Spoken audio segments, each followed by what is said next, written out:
Hello, everybody. Welcome back to the Scenic Grid Astrology. My name is Makayla. I'm an evolutionary and predictive astrologer, and we're having a casual conversation today about the 12 archetypes in the Zodiac. I wanted to create a video that runs you through the astrological wheel, also known as the Anima Mundi. The Anima Mundi is actually the original astrological wheel, beginning with Aries, right? The natural zodiac, if you will. I want to run you through understanding the 12 archetypes and how we actually go through this process in our life constantly, continuously. I think it's an easy way to break it down. I think whether you're new to astrology or you've been studying astrology, like no matter what level you're on, we're always learning about what the archetypes mean in a deeper and deeper and deeper layer. And I think like creating this storyline of how we begin with Aries and end with Pisces is a fun way to experience how all these energies show up in your life, but then also how they show up and how they relate to transits that you go throughout the course of your life. You know, since we are always in some type of cycle, some type of culmination or disseminating phase, like we're either building something or we're letting go of something, we're in the process of change, like time doesn't stop, right? So we're always constantly moving and evolving. And so I think it's interesting to look at the wheel like the way I'm going to present it to you today from this lens, so you can understand, oh, like, okay, I'm having an Aries moment, right? I'm having an Aries era in my chart specifically for me, or, this might be a Libra phase in my life. This might be a full phase, the looking at something for what it is and integrating it, right? This will make more sense kind of as I begin with the zodiac wheel. But I actually heard an astrologer talk through the zodiac wheel once on a podcast, and it just stuck with me. Like I was like, oh, that's amazing. It's like the storyline.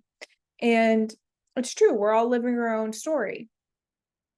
And so this is like a really easy astrology video, in my opinion, to follow along with. If you're learning or a beginner to astrology, I actually think this is an excellent video to watch, or you're considering a reading and you want to do some prep work before you come for an astrology reading.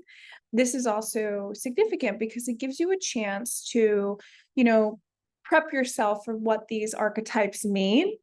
And that way, like when the astrologer is communicating to you or you're listening to an astrology podcast or YouTube video, you have a better understanding of like what that evolutionary intention is for that archetype. Okay. So I'm going to go ahead and just share a wheel, an astrology wheel with you to look at. Okay. So we've got Astro Gold up, and I casted the chart for 0 degrees Aries. Okay. You can see 0 degrees with the Aries symbol right here. And so this is going to give you an opportunity to actually learn what the symbols look like too. So you can like point it out in your chart, and it's okay. Like, it's okay if you don't know what the symbols mean, you don't know what the glyphs look like, you learn it over time. If you can't say all the zodiac signs in order, that's okay. Like all that stuff comes over time. So Aries, the first house, this is from the evolutionary perspective, by the way, right? We use the Trinity, the law of three, to understand the evolutionary intention of the chart. And these planetary glyphs aren't going to show up in like Aries because this is where the planetary glyph is today, okay? So Aries, the first house, and Mars signify the beginning of the zodiac, the birth of the zodiac. And in essence, this archetype is brand new, fresh, naive energy, right? It's coming into life. It is actually a life force type of archetype. It's creating life. It's birthing itself. Think of the actual birthing process in the hospital, right? Like if you've ever witnessed a birth or if you've ever gone through birth, like fathers, mothers, that process itself of the baby coming out of the womb, coming out of like Pisces womb, like creation of life, that first breath, if you will, moment of life force on planet Earth, that is Aries. That is when we discover something new about ourselves. That's when we take on a new journey, we discover something new, and it's an instinctual nature as well. It's very instinctually driven. It comes from a deeper force within. And this is also because the ruling planet of Aries is Mars, okay, which is a co-ruler of Scorpio, a co-ruler of Pluto, right, with Scorpio. And so there's this instinctual sense that the baby is like, I have to come out now for air, right? I can't stay here anymore, or it's my time, right? And often there's like times when babies don't want to come out. They don't, they're happy in the like Pisces room, and you might see like Saturn significant in the first house, or Capricorn rising, for instance, where there's some time or hard effort for the birthing process. But overly, when we're just looking at the first house significance, any planet transiting through the first house, a huge stellium in your first house, if you're an Aries rising, or if you've got Mars in the first house, this is significant of the soul's instinctual nature of going and embarking on a journey, of creating something new. And it's also the leading edge. You can consider Aries and Mars the leading edge of evolution, okay? Because Mars has a sharp quality. Everyone really, associates Aries with the warrior archetype, which is not incorrect. It's totally correct. And it can be a fighter mentality, but it's not fighting because it's just aggressive in nature and it just feels like fighting. It's fighting because the sense of safety and security gets threatened. Okay. And that's when you will confront the ram archetype of Aries, right? Where it'll push. But Aries is also an archetype. Aries, the first house, and Mars is also an archetype where we have to learn about doing things, right? It's an action-oriented sign. It's yang, and it's a cardinal energy as well. So it's often 2 steps forward, 1 steps back. That's true for all the cardinal signs, but especially for Aries, it will be like ready to go and it will go, but then it'll like forget something it did, or it reaches a point of, where it's like, oh, maybe I'm going too far. I'm going to step back a little bit and reevaluate, and then it goes forward again. Okay. And also we initiate action with the planet Mars as well. Wherever we see Mars in transit or within the chart, that's usually where our desire is to transform or to take action, or to put our energy physically, manifest it physically into something. Okay. Mars is also one of our personal planets. So it's one of the planets that affects us more on a day-to-day basis. And we can feel the effects of a Mars transit heavier than we would of an outer planet. And you'll learn what the outer planets are later as we go on through the zodiac wheel. But just know that, when you reach Aries archetype, it represents the fresh newborn baby coming out. It's very naive. It can be very expressive in the sense that it wants to be seen. And it's like, hey, I am totally here. Pay attention to me. And that's why Aries can get the narcissistic. There's 2 signs that can be associated with narcissism, and that's Aries and Leo, for different reasons. But, Aries can be all about me, right? It's like, look at me, because it doesn't know how to relate. That's a part of its journey, is it will learn how to relate to others. And it will learn to understand that others are existing around it as well. But overall, like, Aries is here to, be a little bit more selfish, to be honest. Like, a strong Aries placement in your chart, an Aries rising, an Aries sun, an Aries moon, there's usually this repeating pattern within the chart where you really need to develop the ability to do things for you. And you can keep in mind other people's, um, feelings and considerations and so forth. But really it's about Aries doing Aries, taking charge, learning through experiences, and being able to teach that, because only you can know, or only Aries can understand, or have the wisdom through its own action, through taking charge in its own development. Okay. And if we revert it back to the newborn baby, well, you grow into an adult, you become an elderly person, and then you have this wisdom at the end of your life. And that only began because the soul initiated birth from the beginning. Okay. It initiated its own journey. It took on its own karmic journey. It didn't take on anybody else's, right? It has its own lessons, own journey to go through. So this is very, very true for the Aries archetype. And we all have it. We all have all of these archetypes within our chart. So you should be able to relate to each every one of the zodiac signs, and you'll experience, depending on, your specific chart, you'll specific different archetypes stronger than others at different points in your life. It just depends on what's going on with your natal chart and what's happening via transits. That's why astrology, we can talk about it generally, like here, so you can understand what astrology is. But this tool is really meant to be learned, right? It's not meant to be told, right? It's meant to be learned. It's meant to be understood, meant to be comprehended. You can work with an astrologer as a guide, but a good astrologer is just going to teach you how to read your own chart yourself. So eventually you don't need that astrologer anymore, because nobody can tell you what it is that you need to do in your life. Nobody can tell you what your life purpose is, what your goals are, like what your soul came here to do. We can help navigate you, understand like different themes and complexes, because we understand the language of astrology deeper, because we put more time in. But that's the thing, is like me as an astrologer, for instance, like, maybe I'm projecting a little bit, but I have a Libra rising. So I look through this lens like this. I teach my clients how to understand astrology, how to understand themselves deeper through their own archetypes, and eventually able to fly off on their own. It's not, an astrologer should not be a crutch, because we all come out into the first house.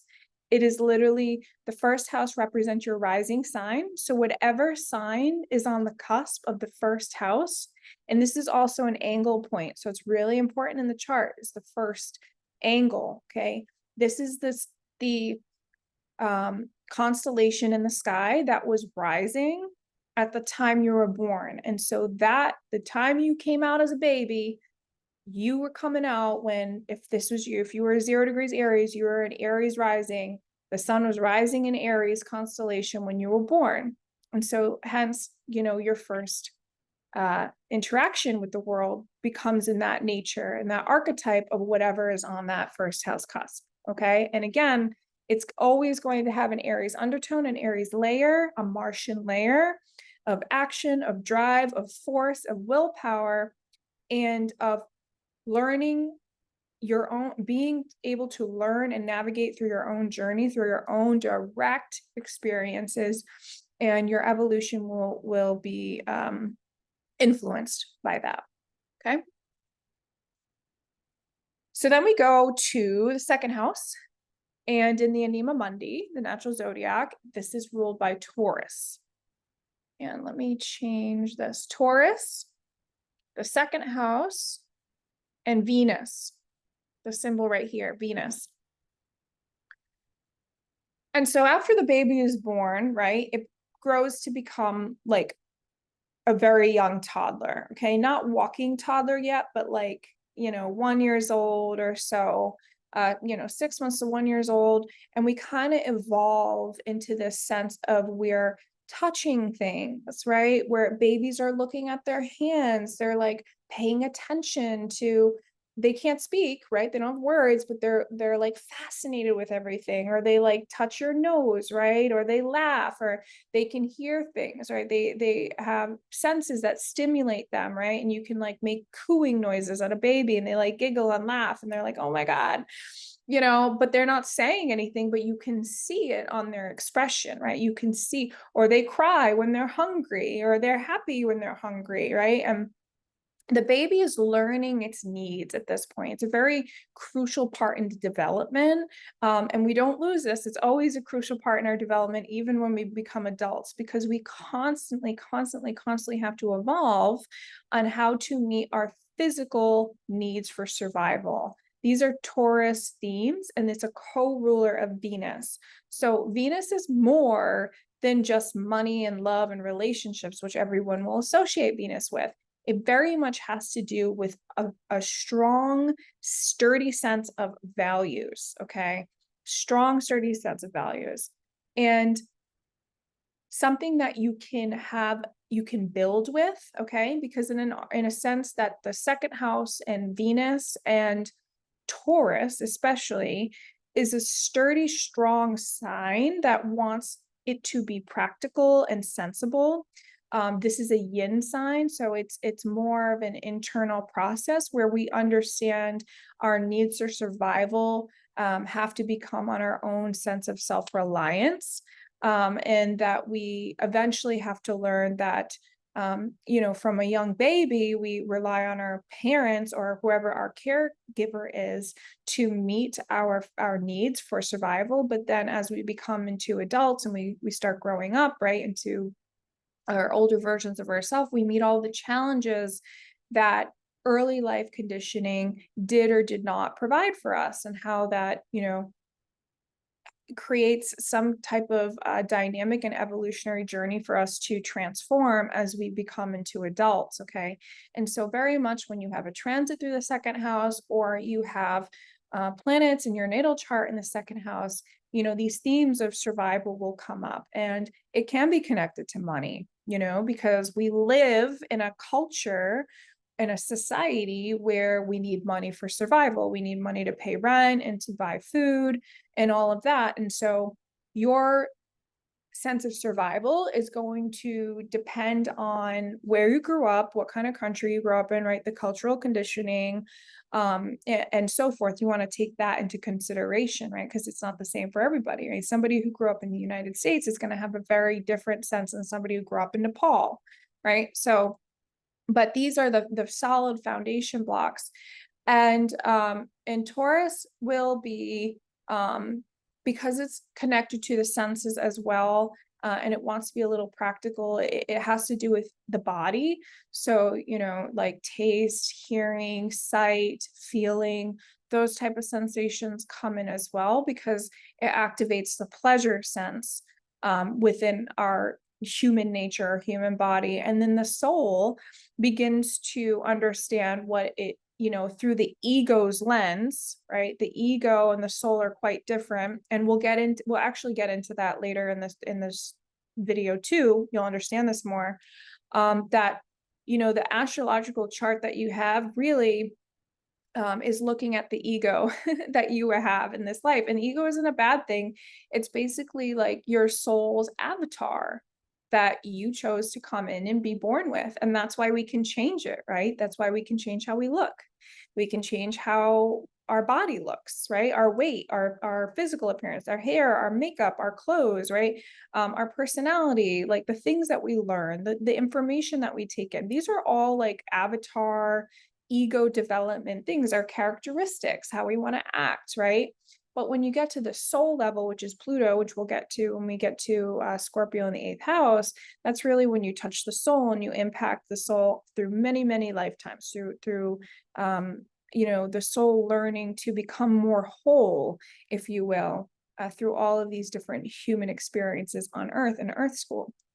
And so when we meet the Taurus archetype, we're no longer living in that infant realm where we're kind of like butting our head into the wall, like trying to figure out life. But we kind of learns that we need some resources, we need some sense of value, like what's important to us, like what is going to provide me a needs of security, and provide me some stability so I can feed myself, so I can shelter myself, and so forth, and I can continue on my evolutionary journey. And Taurus takes it pretty seriously. Taurus is extremely patient, because this is a process that does take time, and does get conditioned and reconditioned over the period of life as well. It's a lifelong journey, our evolutionary Venus in itself. And a lot of that Taurus energy is also made up in the essential needs formula in the evolutionary astrology chart. So, you know, when it comes to relationships, yes, Taurus will be a huge theme, and understanding what you need for survival and what you need for security.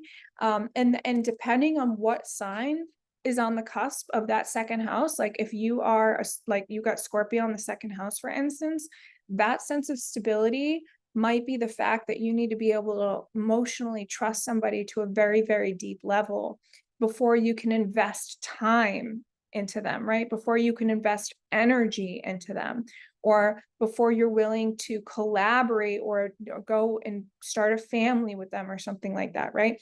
There's this level of deep trust. And so the sign that is on the second house cusp is going to condition that younger toddler sense of you, of, you know, what you need to provide for yourself as an asset and what you do consider as assets moving forward in your evolutionary journey. Okay. And then we go to the third house, which is Gemini in the natural zodiac.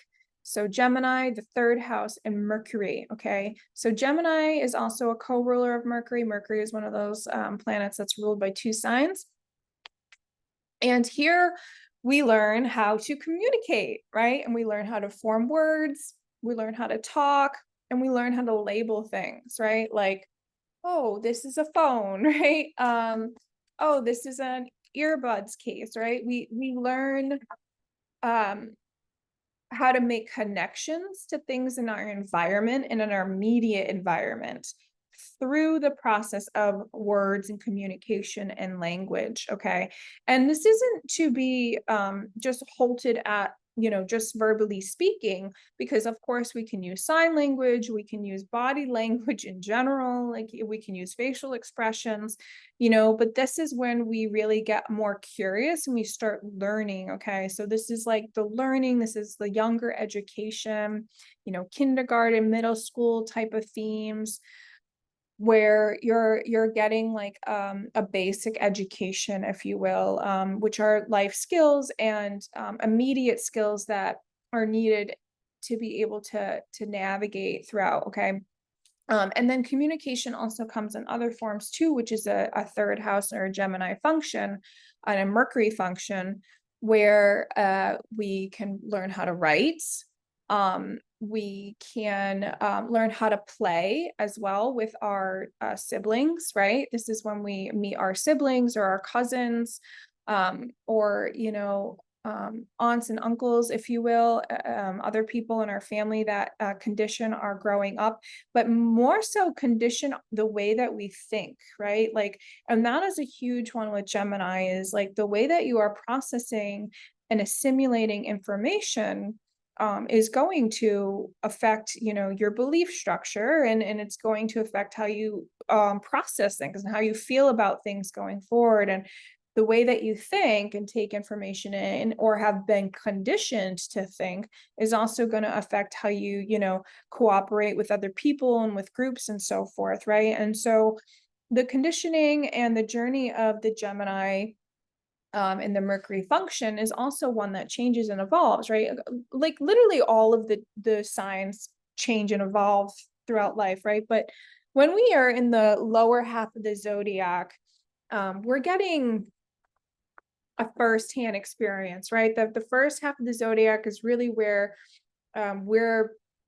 we're meeting ourselves, right? We're learning more about ourselves. It's more of an us process. But then we get to this side, the right side of the zodiac, and we begin to do it through with other people, and it's kind of more in an outward energy. And so you'll see, you'll get it as we go forward. But, you know, Gemini is also so it's curious, right? So this is when we can ask a lot of questions.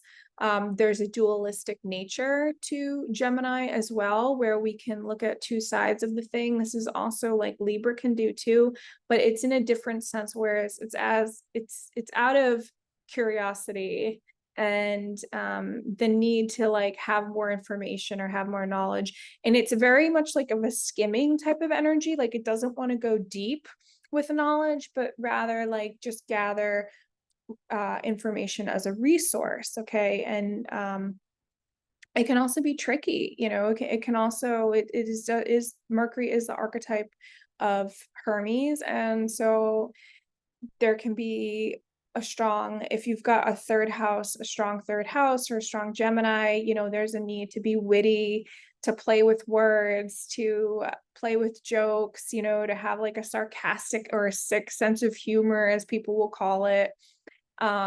You know, because there's a more lightheartedness to this energy. It's an air element, and it's also yang, so it wants to be expressive and social in a sense too, right? It wants to communicate its intelligence in a way that maybe touches the media. This could be very social media oriented, or somebody who's very good with social media and so forth. But this is when we start to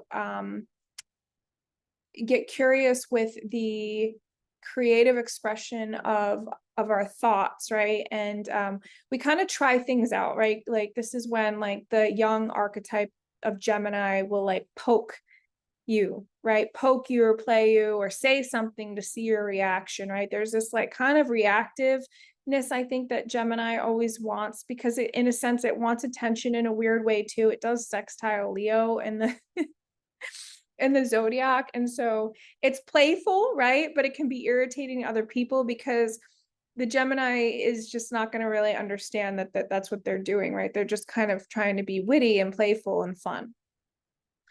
And so then we go on, after we are done being young, playful toddlers, we go back home and we meet the Cancer archetype. So Cancer, the fourth house, and the moon. Okay, today's the moon is in Pisces. It happens to be at 0 degrees right now. That's interesting. So this is when, you know, Cancer, the moon, and the fourth house is a very intimate part of the chart.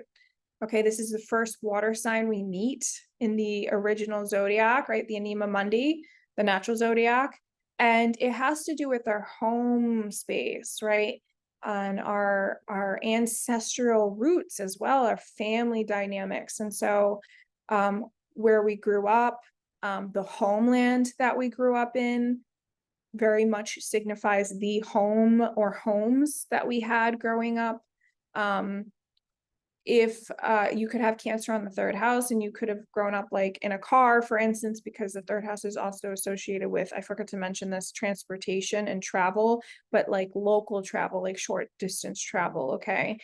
Because we're playing with our neighbors, and we're kind of exploring a little bit more outside of ourselves, because we get curious, right? Then we come back to the home. So we go back to Cancer. And this is also a very psychic sign as well. This is when we become deeply intuitive with our own inner worlds. And in evolutionary astrology, Cancer and the moon in the fourth house is the conditioning of the soul's lens, right? It's actually the closest part to the ego's soul, right? Because we're looking at the self-expression, the sun, through the lens of the moon. Okay. And so because the moon is we're emotionally conditioned by whatever sign our moon is in, or whatever is on the cusp of our fourth house, or where Cancer is, right? Those dynamics actually deeply condition our upbringing, because it has to do with the family life and the could not be stability, that foundation that we grew up in, right? So you take houses 1 through 4, and the archetypes of 1 through 4, if you could almost like put those all together into one, right? That would be your upbringing, right? And that's how you're really conditioned as a child, and when you're first having your first bouts of life in this world. So, and in essence, the moon becomes a really intimate part of our nature. And it's also where we feel, or what nurtures us to feel most safe and secure. Okay. And so we talk about the nurturing aspect of Cancer, the moon in the fourth house. It's really important that we begin to understand what threatens that, what threatens that security, and what also nourishes us and provides us that sense of security. Okay. And the more we can evolve and become deeper connected to that specific makeup in our chart, then the more psychically attuned we become and the more stable we become on our own, right? The more stability we become on our own. Because remember, the whole journey of this chart is to really be good being you, right? Like, not need to rely on other people. It's okay to rely on other people, but to have such a firm understanding about who you are through the astrology lens. And a part of that is learning what your moon needs. Okay. And this is also like where people will see us most vulnerably, right? It's a very vulnerable part of our chart, because it has to do with our emotions, right? Our daily emotions, and the things that make us feel some sense of connection and love. It doesn't have to just be family, but a tribal sense as well, like a sense of belonging somewhere can resonate with Cancer, the moon in the fourth house. And that can be through other people. That can be through like being emotionally charged through another person. And so, and in essence, when our moon goes through like a hard transit, like Pluto on the moon, or South Node Scorpio hitting your moon, or the moon, your progressive moon going through the eighth house, or Saturn on the moon, for instance, or something, right? These can be really difficult transits that are heavy on the heart space, if you will, like the emotional heart space, because this is leading into the heart, the actual heart of Leo. But we need to be emotionally resilient and able to nurture ourselves in order to feel safe and secure enough to meet the world, which is what we do in the next sign. Okay.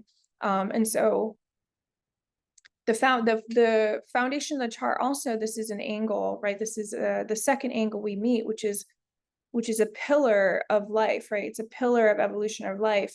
So the nadir, the IC, the moon, the fourth house, Cancer archetype is all at the bottom of the chart. So whatever sign is on the cusp of your fourth house, know that this is a big part of your conditioning of who you are.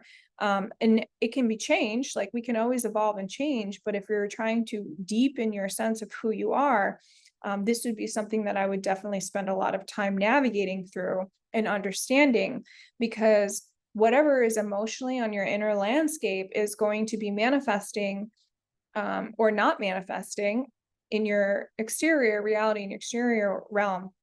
Okay. And we'll get deeper into Cancer as we get into the Scorpio, which trines Cancer, and also Pisces. Okay. Because all of these signs are connected, and so they all help each other condition each other in different ways.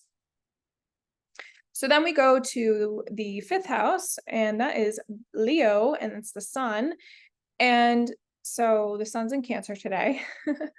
Right here, that's the symbol of the sun. So wherever that is in your chart, the fifth house and Leo. And this is a much more bold, expressive type of archetype. This is where we want to feel seen and where we want to shine. And this is this other archetype that's like narcissistic, right? And it's only narcissistic because the Leo is very generous. Like, Leo archetype is very generous, and we all have this warmth and generosity within us. And it's here to be a leader in a sense, and it's here to take up space, which is why I think that narcissistic trait can get thrown on it. Now, if we understand what narcissism is, we can go into a different video, we can go deeper into the layers of that. But essentially, like, wherever your sun is, like, you're meant to shine and you're meant to be seen, you're meant to take up some space, depending on other factors going on. But this is also our creative expression, and where we bring color to our life, right? Vitality, that life force again, and excitement. So this is where we play. This is when the toddler leaves home again, and it's fed, it's felt got some sleep, it feels safe, it feels secure, soul feels safe and secure to like kind of go out again and play with others. And so this is when, you know, the toddler now is like goes to paint with a bunch of its friends, and it like ends up being Picasso, you know, and it's like, look at me, I'm so good. And like everyone's like, oh my God, look at this child. This child is prodigy, right? And we all got this like inner prodigy in us where we're all really good and creative at something. And it's about finding what that purpose is, finding what those hidden talents are, because this is also an era of talents and where we can have fun creating and where we can bring our own colorful abundance into the world. And by doing that, by claiming that type of symbolic sunshine filled warm giving type of expression, you also begin to light up those around you. And so I highly encourage people to, you know, learn about your sun sign, learn about your fifth house, learn about where Leo is in your chart, because these are the dynamics where the soul is trying to evolve its creative expressions, trying to show up, and it's trying to be a leader in a sense for what it's learning or what it's learned. Okay. And this is where we can go to parties. So maybe we're like actually a teenager at this point. You know, we like to just go to the beach with all of our friends. And this is also where we find like hobbies that we really enjoy. Like for me, like flying, for instance, right? Like, so you find the things that bring you joy, which is a Leo fifth house and sun type of dynamic, the things that bring you joy, that you can creative express yourself with, that you can have a big smile doing whenever you're doing it. Those are the themes that we learn with the fifth house, right? And also children is in here, right? Because some people love freaking children, right? They love children. I'm more of a pets person, but that's because my son is in the sixth house where pets are ruled, right? But if somebody has a fifth house and like maybe they're a Cancer fifth house sun, they're gonna love kids, right? They might love to nurture kids. Maybe they don't have their own. Maybe they like pick up other kids. I don't know. Maybe they have a daycare. That, you know, that can be a theme, or maybe this big nurturing quality about them. Anyway, this is all where we can like gamble our money. Like we can go a little bit too far with the fun, right? And so, you know, you might go to like the casino and spend too much. But ultimately, you know, this is where we meet that. Oh, and this is also where we start dating, right? We start seriously dating. So if you're thinking about like the young teenage years back in the 40s and 50s, when my grandparents were young kids, that's when they got married, like 15 years old, right? And now it's a little different, but you're still like curious about dating and like love and like romance and the pleasures, and sex is also associated with this house as well. So you get curious about your sexuality, because that also brings a sense of excitement and joy in an essence. And yeah, and so we move on. So we go to the sixth house, which is also ruled by Mercury. So this is the other ruler of Mercury. So sixth house, Virgo, and Mercury. And this is where we played it big we've been playing it big for a while, and then we realize, okay, I need to like tone it down just a little bit, right? We just need to like edit some stuff out. Okay, maybe next time I go to the casino, I will only bring 300 bills with me instead of 500, right? Because Virgo wants to help, essentially. It wants to fix things up, clean things up in a sense, make things a little bit more refined, and essentially just kind of be really discerning about the time and energy it is expending. And that's really important. And this becomes a very mercurial process where we're thinking logically about it, but we're practical. Okay, whereas like Mercury in Gemini is thinking, but it's fun and it's lighthearted and it's not thinking things through completely. It's kind of more just a grab bag type of thinking. Whereas the Virgo is going to be a little bit more deeper with its intellectual process, because it has to assimilate, right? It has to kind of discern through all of his experiences and then understand, is this healthy for me? Is this like practical for me to sustain? Am I able to carry through with this energy exchange or this way of living or this place that I'm living in or this direction that I'm going in? That's a big one because it's an inconjunct to Aries. So very much when we meet Virgo archetype in our chart, or we have a Mercury transit in one sense, or we have a sixth house transit, there can be a course correction, right, on the direction that we're heading in. And it's meant to adjust, right? We're supposed to adjust because we need to refine things, and we need to be a little bit more humble as well when we reach the Virgo energy, where we realize we might hurt other people in the process, or we hurt ourselves in the process if we're running too fast or we're going too far in our goals and we're not really thinking or processing things through from an analytical sense, right? And this is a really helpful part of the journey because we can refine our skills, and then we also become really good at our craft. This is like after we've realized what our gifts are as a Leo, and now we get to like become an expert almost, right? We're not quite there yet on expert level, like we'll get there when we reach Capricorn, but we get to really perfect our craft, and we get really, really good at it because we're so diligent about whatever it is we're meeting in this archetype, right? It takes, definitely hard work.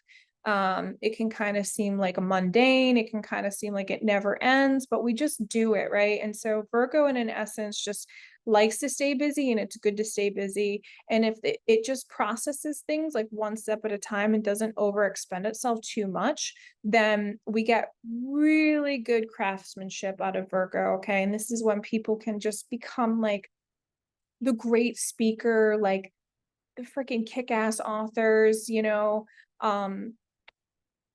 the best woodworker, like my grandfather, you know what I mean? Like toward the end of his life, like, he was building these amazing birdhouses. One looks like the Game of Thrones freaking castle. I mean, come on.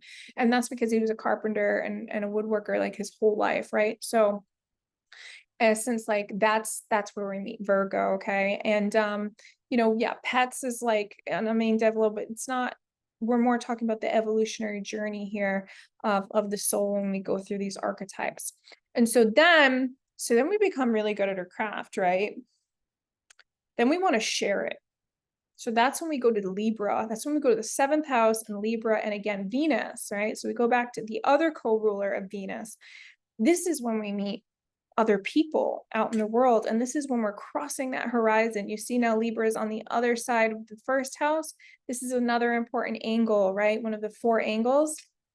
This is when we have heavier relationships, right? Like more significant relationships, because we've got all these amazing skills.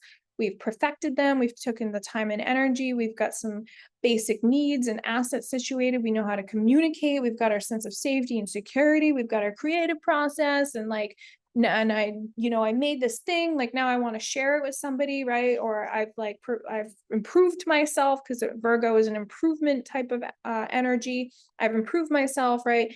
I had a really bad relationship, but I like went through this process, and now I'm new and improved, and I want to meet somebody new and bring, this better version of myself. Well, that's when we meet that Libra archetype and we interact with the other. And I do want to say, like, it's important when we're doing seventh house, we're doing Venus stuff or Libra stuff, is that we listen more than we talk. Okay. It's really important that we listen more, because ultimately Libra is a reflection, and you're meeting somebody else, right? And they're reflecting back something that you are actually internally projecting, right? We'll do an essential needs video, but you're internally projecting out, and so like you're actually getting that reflection back through the other people who are very close to your life. Okay, so your partners, right? Some people don't want to hear this, but your significant others, your best friends, your close business partners, right? Like people who are like very, very close to you. But then also like this can be on the client side too. And like this happens for me too, is like where my astrology and spiritual coaching clients are also reflecting dynamics back at me. It happens every single time. That's why we're always learning and co-creating with one another. Okay. This is a sharing type of energy because it's you and somebody else, right? It's not selfish like Aries. It's you integrating yourself up until this point with somebody else. And that becomes a sense of a value of some sort. You place a value on the relationship, you place a value on that person. Okay. And we have to be careful of expectations, but you place some sort of interest in that person, right? And they become an important, valuable thing to your life, right? And this is also where we try to seek harmony and balance in our life as well. Although Libra is going to completely be extreme because it's going to have to weigh out options in order to find that balance. Okay. And so if somebody has strong Libra in their chart, a strong aspected Venus, it's very normal and it's very crucial that a part of that person's evolutionary journey is to go through that balance and have those extremes, because there's no way that that archetype can learn what harmony and balance really means unless it's going through that extreme. Okay. And this is also where we learn about social graces and diplomacy, right? And ethics, right? And etiquette is an important one, right? And, some people understand naturally etiquette more than others. I am a Libra rising. I've got a very, very heavy aspected Venus. I understand social etiquette, and I've been out with people who I can't believe don't know the basics, right? But then now that I know astrology, I'm like, okay, right? There's some patience there, right? But as before, younger me, I'd be like, what the hell, right? So but there's that dynamic, right? This dynamic where we understand the social rules, if you will, with Libra, right? And there's a square to Capricorn. So we're constantly going to meet the rules of society socially through Libra, right? Through each other and stuff. But this is also, where we I think that's a good place to leave off on Libra, actually, not to overwhelm people. So then we go into Scorpio. Okay. So say like you have said partner, said trusted, said partner, said interest, said value, something you value, right? Now you go into the Scorpio dynamic, which is, where's the Pluto symbol right here? The symbol of Pluto, Scorpio, and the 8th house. Now, this is really, really deep because evolutionary astrology understands that the core intention of the soul and the core desire of the soul to transform and evolve in this lifetime is where your Pluto placement is and what Pluto is aspecting and where Scorpio is in the chart. Okay. And the 8th house and what's on the cusp of the 8th house and what's going on in the 8th house too, right? These are deep layers to understand about the soul's transformation, because this is where and I will coin this from my astrology teacher, where we meet the betrayal, loss, and abandonment archetype of life. All right. This is where we meet the points in our chart where we need to like literally become the phoenix rising, right? And this is the death and rebirth process. Now, in a relationship sense, not to scare people, this can be where you form such a deep trust because you want to merge with somebody so emotionally and psychologically intense that there's a deeper level here, right? An unspoken depth of union where there's this merging of souls or this merging of bodies or emotion that is locked. It's locked, right? You can't penetrate enough through, right? Because this is a very penetrative archetype to look at. And that's why when we meet 8th house transits, or we have 8th house, a strong 8th house natally, we can meet these conditioning factors in our life where basically life is challenging us to understand what it means to evolve past betrayal, loss, and abandonment, and how we can evolve from that, how we can transform our own sense of understanding life and ourself through these heavy dynamics, right? For whatever given reason. Of course, it depends, whatever the details of that will depend on your natal chart. But when we look at Pluto, Scorpio in the 8th house, this is the desire nature of the soul, right? It's also co-ruled from a traditional sense by Mars. So I'll bring back Mars up here. It's also co-ruled by Mars. So this is why, that's funny, they're forming an inconjunct today, why we can be with Mars on the leading edge, right? Where we talked about Aries nature going out and finding itself and just instinctually doing something, right? It's instinctual, it doesn't know why it's doing it, just needs to know it, just doing it. That's why the baby's like, I don't know why the hell I'm going into planet Earth right now, because I know it's fucked up, but I need to come out and just do life, right? Like, so it's instinctual, right? It's not thinking, because like if we thought about it, we might stay in the womb, right? So that's like how Mars and Pluto are interacting, whereas Mars is more in like this earthly realm, how we're acting out our stuff, but the Pluto here is unconscious, right? Until we use astrology, we can understand like, okay, maybe that's why my soul and why I did all these things up until this point, because I had this desire to transform, I had this desire to recreate my life, right? And evolve essentially. So that's where we meet Pluto. There's so much to be said about Pluto and Scorpio in the 8th house. Like, I know I will go on a super long rant.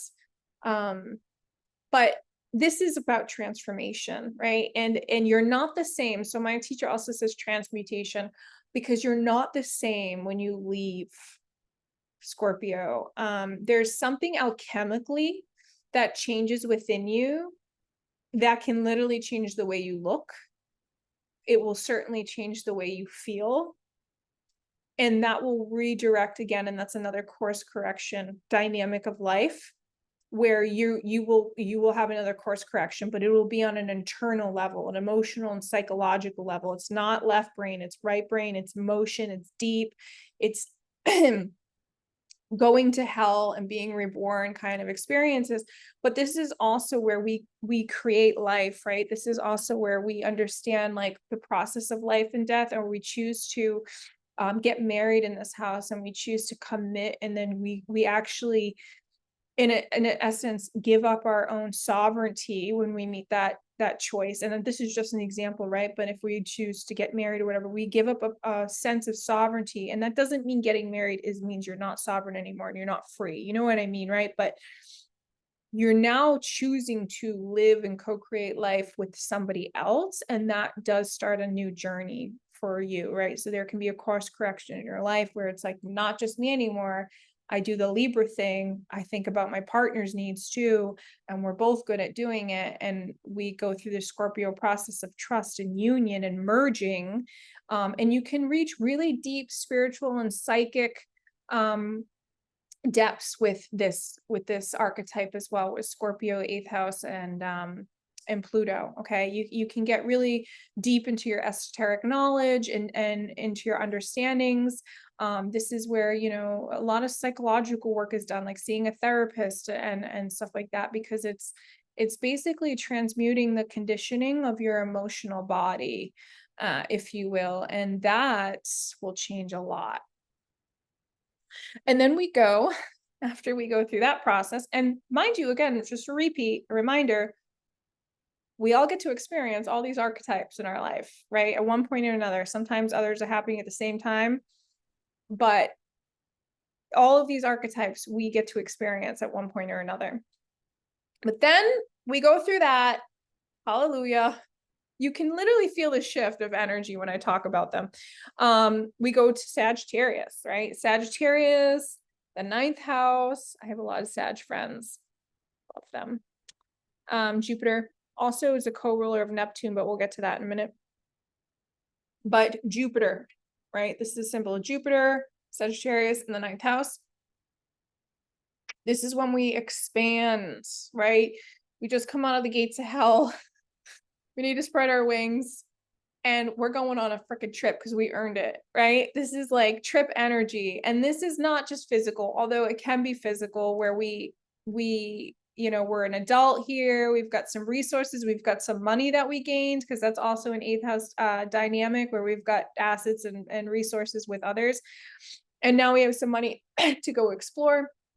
But it's really about expanding your vision and the journey of learning from other people that you did in the third house, and getting to widen your perspective. Like, this is really the evolutionary intention of Sag in the ninth house and Jupiter, because it represents your outlook, right? Your lens of life and how you're looking around at life, like your point of view, if you will.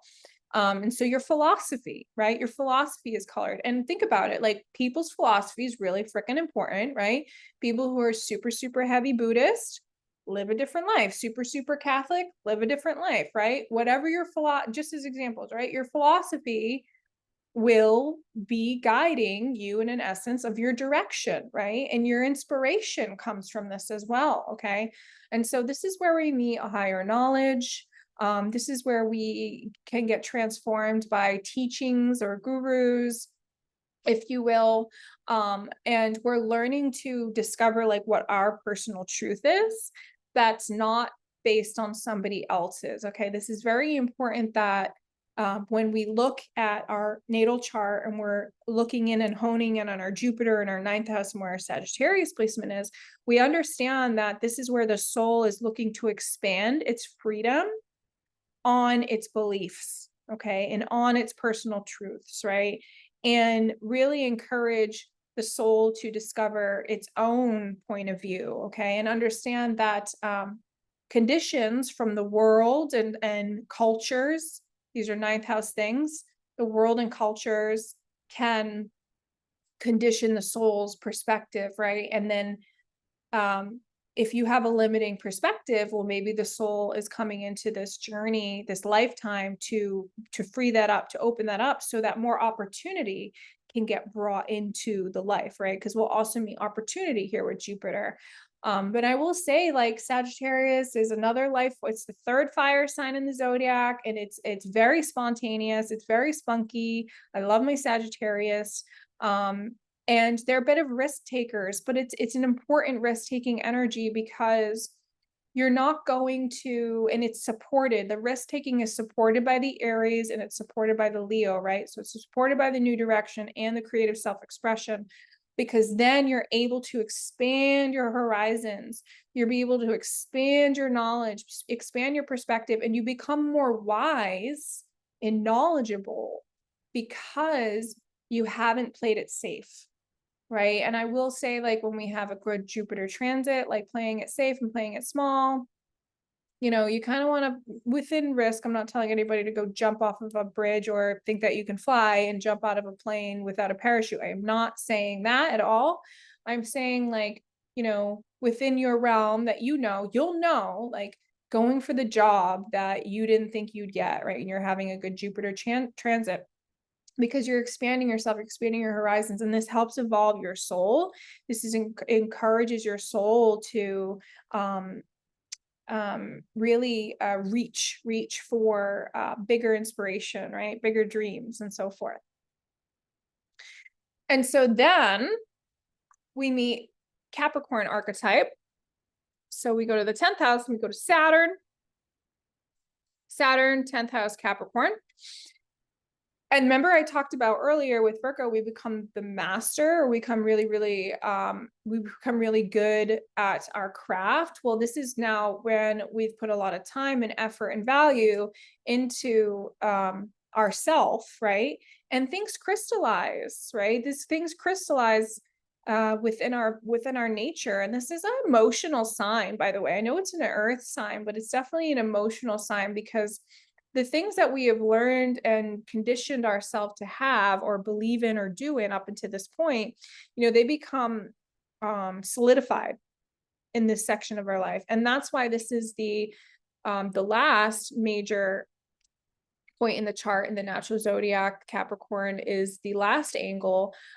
This is how we're seen. It's at the top of the chart, right? And so this is how we're seen out in the world. This is like And I don't mean just career. Like a lot of people associate Capricorn 10th house with career, but this is basically how you're viewed out publicly because it's in the top, right in the top of the sky.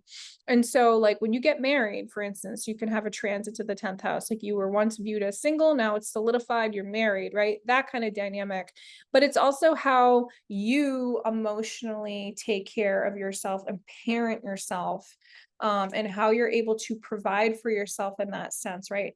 This is where you meet responsibilities and duties in your life, right? And on a very basic level, just making sure we survive and are living and breathing and nurture and care for our body. That is a Capricorn thing because it's a responsibility for us to do so, right? But it can also be emotional, as well as like how are we emotionally regulating ourselves, and are we taking responsibility for our own emotions and not projecting them out onto other people or expecting other people to take care of us, right? This is also an archetype where we're creating some sense of structure, um and that becomes like a nice solid foundation for us that we can launch off of, right? We can have a launching pad, we can grow off of, if you will. And I had a lot to say, maybe it's because this is the end of the video, but yeah, I mean, we can be a little rigid as well in this archetype because it's represents the fears that we have um unconsciously, right? We can have these unconscious fears that came from the bottom of the chart, the fourth house, the emotional conditioning. And so this is when we'll meet blocks as well from our fears. We'll meet those blocks where we know that we need to keep going further, but then there's like that halt, like Saturn does its thing where it's like Lord Karma and time. And Saturn's like, nope, not yet. Or have you done enough work yet to earn this, right? And so the healthy way to work with this part of your chart is to understand that, like, if you do that recognition, for instance, which is a Capricornian theme, if you do want that mastery or that skill level and that respect, all these Capricornian Saturn things, 10th house things, then you have to understand that it's going to take time. And this is true for everybody, right? And it's going to take patience as well. And that the respect and all of that will come as long as you are doing your work and putting in effort. Okay. And so this is where the soul is learning about that, right? It's learning that the evolution overall for the whole entire life is a long karmic journey, and that it takes hard work throughout the whole entire thing, right? And so this is where the soul, this is an interesting point for the soul to reach too, because for the next two signs, it's quite a different energy, and it's quite a eruption from like living on this material earthy plane, if you will, because after we've gained this mastery, we've got this respect, right? We've put in this effort and this hard work, and we're proud of where we've come from, and so forth. There can be a comfort level, like where we stay too stagnant for too long, or we're controlled too much by our fears. And then this is when 11th house Aquarius and Uranus will come in. Where is Uranus? Right here. Down here. That's the symbol for Uranus and the 11th house and Aquarius. And so here, this is like a sudden eruption in the life, right? So and for the soul as itself, because something has not shifted or it's been stagnant for too long, that the soul's system essentially creates this disruptive force that fractures a piece of the soul, the emotional conditioning, something in the life itself, right? There's this like fracturing experience where it's broken, right? Like if you think like when we have an earthquake and there's the squiggly line, right? That's the symbol of the Aquarius, a fracture in the solid foundation that we had, and it's not the same anymore. And this is a chance for actually the soul to accelerate its evolution because of this circumstance. And it kind of sounds scary, like Aquarius can sound scary, but the thing is that Aquarius, 11th house, and Uranus, it's dealing with the outer planet, right? Uranus is an outer planet, and so it's not one of those personal planets like Mercury, Venus, and Mars, and the or one of the luminaries, the sun and the moon. Those planets affect us day to day, but the outer planets, Uranus and Neptune, even Jupiter and Saturn, not so much, right? They don't they affect us on longer term journeys, but this represents the higher mind, higher wisdom, wisdom that we don't know where it comes from, because it's actually engraved in the soul, right? It's actually soul memory, if you will. And so Uranus is actually a higher octave of Mercury because it has these experiences, and you can often recover like past lives because of your Uranian ability to remember on a deep soul level, okay, where you can extract this knowledge from somewhere else. But this is also where you get to be really objective about like your whole soul journey at this point. You kind of look at the way that and this is why I was talking about earlier, is where we can understand the soul is different from the ego. Well, when you reach this Uranian era of your chart or your journey, you can begin to understand and objectively look at the fact that like, oh my God, like I am this soul navigating through life and earth school through my avatar, my ego. And so your like outside perspective is that Uranus, Aquarius, Uranian 11th house field, right? Where you can look at your soul system and you can actually help heal it that way, because you can see what is and is not working, right? And you can play with the system in an essence, right? You can create a vision, if you will, right, of how to go forward with that. This is also where the soul will find its unique independence of everybody else, right? So like society is like Capricorn things, and cultural conditioning is a Capricorn thing. Laws, regulations, those are Sag Capricorn things. But then when we meet Aquarius, the soul will meet where it differs from everything else and everybody else, and what its individual nature and purpose is. And that's why there can be this fracturing or this essence of feeling like I'm an alien or alienated, because the soul realizes, or your ego realizes, oh my God, I'm different than this group of people, right? So to go back, for example, like if like a kid grew up in a Buddhist community and decided like the kid didn't want to be Buddhist, it was different than the rest of his community, right? That would be an Aquarius thing, like a fracturing from the group that it was born into or a part of. And that can feel really severing for the soul to go through, right? Because it can feel like it doesn't belong, like a lack, like a coldness and aloofness, if you will. And the purpose of this is for the soul to appreciate its own individual nature, its own individual journey, and to become really empowered in its individual nature, so it can express itself, right, through the Leo, the opposite, right, and it can integrate its own unique self-expression and then bring that into community, because guarantee you there's going to be others that can relate in that sense, right, signified by that trine to Libra and also the Gemini. And so at the very end of the story, we go to Pisces in the 12th house and Neptune. This is the symbol of Neptune.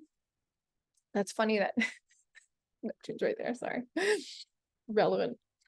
And this is this is when the soul, well, first off, I want to say this is when the soul can get confused. Because Neptune land in Pisces, 12th house, is really about spiritual surrender. okay, and about returning to creation of source itself, and going with the flow, if you will, and understanding that this universe and cosmos is a lot greater than us, and we are still swimming in it, even though we're not in our sack that we were like a zygote in, you know, swimming in the womb.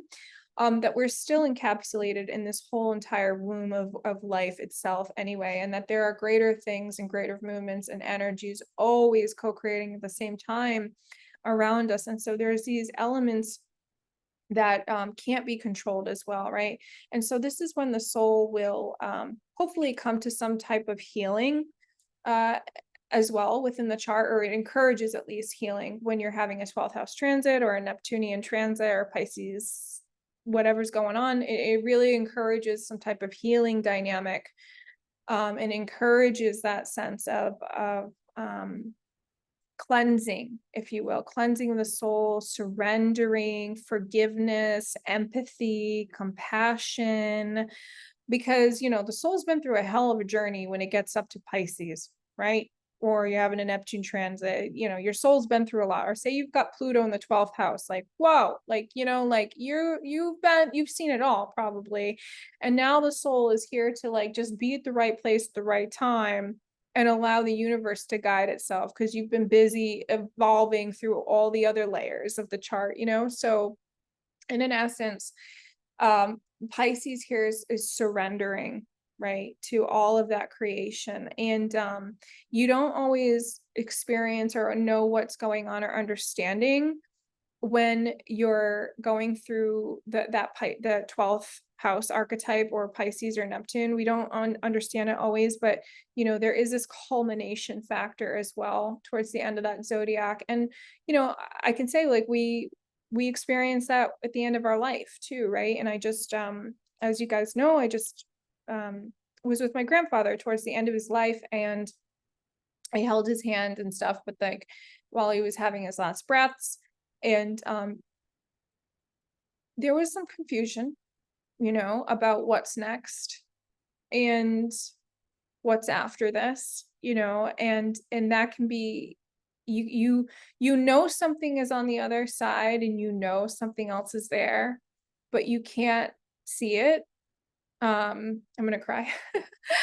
You can't taste it, you can't smell it, but you instinctually know, right? And so it's about, again, connecting to those water and those psychic abilities and that instinctual nature within yourself, that you surrender and you let go and you allow the creation of the world to guide you, in an essence, towards the healing and what's next for your soul's journey. Okay. So anyway, I'm going to wrap up this video because I'm getting a little emotional. um I appreciate everybody who stayed for this whole video. I know that was a lot, but I hope this was helpful. Please feel free to leave me any comments, questions, anything at all. If you have a question about your chart, link it below. I'm doing half off astrology readings for the rest of the summer. So if you want to use my discount code half moon on my website, scenicroutastrology.com, feel free to book in a reading. My calendar is right on my website. If you have not given me a like and subscribe yet, please do so. Please share my video, especially for those who are interested in astrology or learning astrology. And this is also a resource that you can come back to time and time again to help you kind of deepen your knowledge of what the zodiac wheel is really about. So everybody, thank you all so much. I'm also on TikTok, Instagram, if you haven't given me a follow there. And yeah, just feel free to reach out if you need to. And I'll talk to you guys again soon. So thanks. Bye.